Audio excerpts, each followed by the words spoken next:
Huwag ka bang barurong, ma'am? You do not know me from Adam.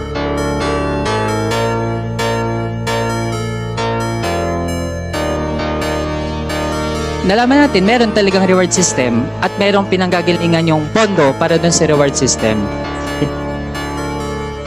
Do not make me account for something which I cannot do legally. That is not allowed by law.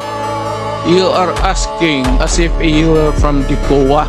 Kailangan mo ng report, so you have to bring the papers. Ano? Hindi naman ako COA.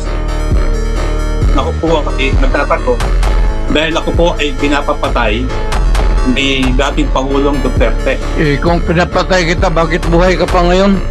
Successful po ba ang war on drugs ninyo? Successful, ma'am. Na-minimize yung drugs. You cannot entirely eradicate drugs because pang hanap buhay yan eh. Mr. President, you are surrounded by, I believe, 4 lawyers. Hindi ko na kailangan, ma'am. Because you are a lawyer I yourself. can take of myself. I can take care of Yes. myself. Magtanong na kayo ng magtanong. Ano? Pag sinabi kong campaign against drug, you do it as a police officer.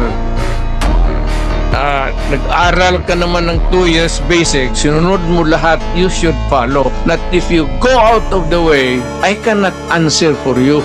Where do you draw the line of your responsibility in this war on drugs? Because guilt is personal. Yes, very personal. You're a lawyer? Yes, Mr. President. I will talk slower. Panyero, you talk slower. Okay. Mr. Maybe maganda ka ang English mo, pero fortunately, hindi naiintindihan. Sa mga kongresista na kaalyado ng mga NPA, mahaya naman tayo sa topic ng pagpatay dahil kayo mismo, hindi kayo nagsasalita sa pagpatay ng NPA sa mga pulis, sundalo at mamayang Pilipino. Sa NPA, nire-recruit ang mga kabataan para pabagsakin ang gobyerno at pumatay ng mga pulis, sundalo at tropa ng gobyerno. Salamat, Mr. Chair. Bawal po pumalakpak dito. Kung gusto niyo pumalakpak, doon kayo sa labas. Maaari ba?